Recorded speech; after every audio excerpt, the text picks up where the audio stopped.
Witam wszystkich na moim kanale LR Creative. W niniejszym odcinku chciałbym zmienić nieco formę moich filmów. Będzie bardziej let's playowo, aczkolwiek nadal koncentruję się na szeroko pojętej twórczości w grach komputerowych. Od jakiegoś czasu gram w The Forest, survival horror w perspektywie pierwszej osoby.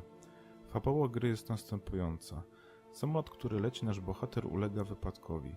Rozbijamy się w dziczy i próbujemy w niej przeżyć. Gra oferuje nam m.in. możliwość budowy wszelkiego rodzaju konstrukcji, takich jak bazy, schronienia, formacje obronne i tym podobne rzeczy. I właśnie na tym aspekcie gry chciałbym się skupić. Pokażę Wam moją bazę i chciałbym się podzielić swoimi doświadczeniami na temat jej budowania. No to zaczynajmy. Niewątpliwie ważnym na początku gry jest wybór odpowiedniego miejsca na budowę naszej bazy. Istotne są przy tym ukształtowanie terenu, dostępność materiałów na budowę oraz występowanie wrogów. A w tej grze przyjdzie nam się zmierzyć m.in. z kanibalami i mutantami. Jeśli chodzi o mnie, to pierwszą swoją bazę wybudowałem na wyspie, co sprawiło, że całkowicie wykluczyłem ataki kanibali.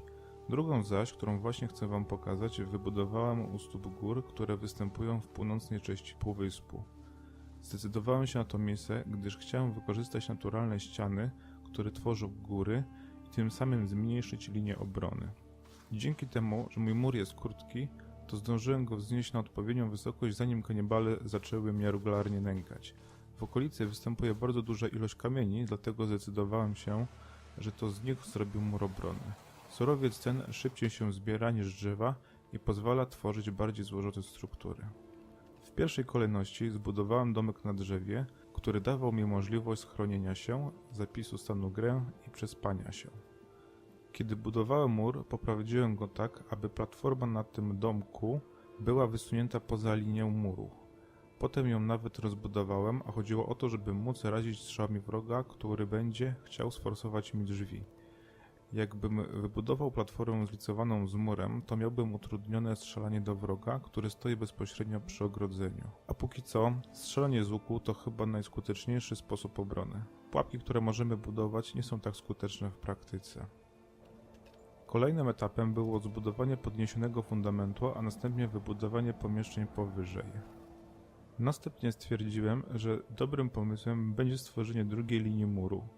Zabieg ten sprawił, że nie musiałem tak często bronić przejścia. Kanibale jakoś niechętnie atakują kamiennych murów, bardziej lubują się w drewnie, niczym korniki jakieś.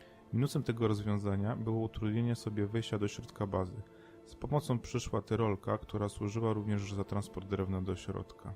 Następnie budowałem się wzwyż. Pierwsze pomieszczenie pełniło funkcję czysto rekreacyjną. Wybudowałem tutaj siedzisko, kominek, ławę z krzesłem. Postawiłem parę trofeów. Na kolejnym poziomie wykonałem magazyn na leki, alkohol oraz batony. Barierki wykonałem z patyków, ponieważ murowane zasłaniałyby mi widok na pole przed bazą. Kolejny poziom jest już trochę bardziej rozbudowany. Mamy tutaj taras wraz z siedzeniem z widokiem na zewnątrz. W środku zaś znajduje się sala kominkowa. Szeroki stół z kilkoma krzesłami, kominek, szeroka kanapa oraz spanie. Na kolejnych poziomach znajdują się magazyny. Pierwszy z brzegu to magazyn na materiały wybuchowe, mołotowa, bomby i dynamit. Przy okazji też znajdują się tutaj pojemniki na kości oraz kilka trofeów. Na wyższym poziomie znajduje się mały magazyn na skóry.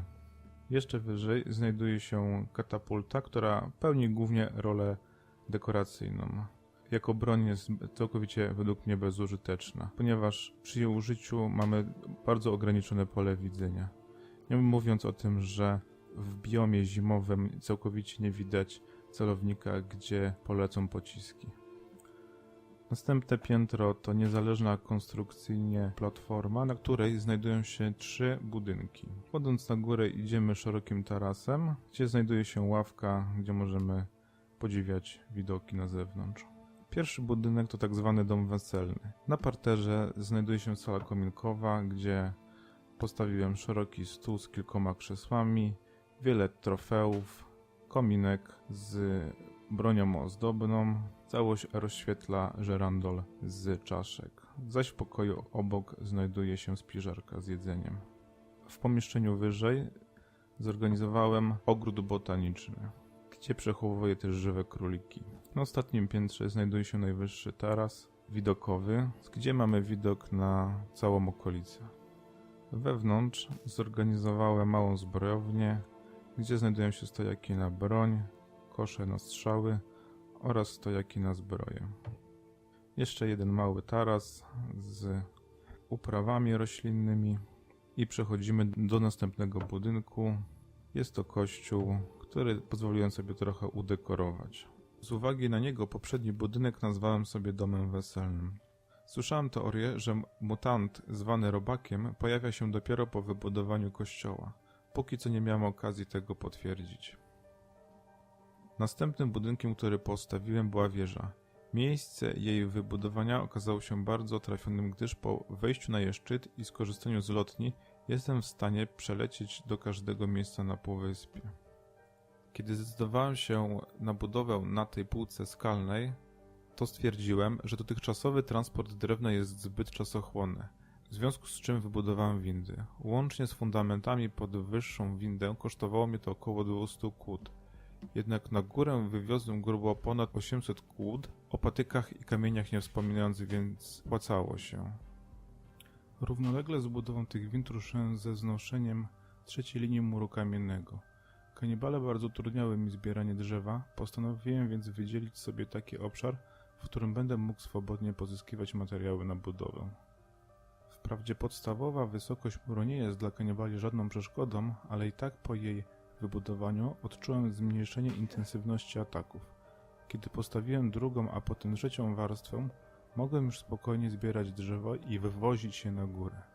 Materiały wędrują najpierw do pierwszej windy, gdzie następnie są przestawiane do kolejnej. W tym miejscu wykorzystywałem je do budowy wcześniej wspomnianych budynków, natomiast obecnie transportowane są dalej na drugi koniec bazy, a następnie kolejnymi windami na samą górę, gdzie w przyszłości planuję dalej się rozbudowywać. W kilku miejscach trzeciej linii obronnej postawiłem posterunki, które służą m.in. do przechodzenia drugą stronę muru i do obrony. Z nich mogę śmiało prowadzić ogień na wroga. Posterunki znajdują się tam, tam i w rogu. Natomiast ten tutaj jest najbardziej rozbudowany, ponieważ ataki kanibali są tu najczęstsze. Dodatkowo wybudowałem sobie kilka tyrolek, które umożliwiają mi szybkie przemieszczanie się między poszczególnymi liniami obrony a główną bazą. Pierwszą windę obudowałem murem obronnym, żeby zabezpieczyć przed atakami kanibali. Tak jak wcześniej wspomniałem, transportowany materiał był przenoszony na drugą windę, a następnie był przykładany do tutejszych magazynów i wbudowany w kolejne budynki. Obecnie kłody wędrują na drugi koniec bazy i do kolejnych wind. Szczyt wieży połączyłem z najwyższą granią, a stamtąd wybudowałem zjeżdżalnię, która obecnie kończy się na dolnej części bazy. W przyszłości planuję ją rozbudować. To by było na tyle w dzisiejszym odcinku. Jeśli się ten materiał Wam spodobał, dajcie lajka oraz subskrybujcie ten kanał. Ja się z Wami żegnam, do zobaczenia.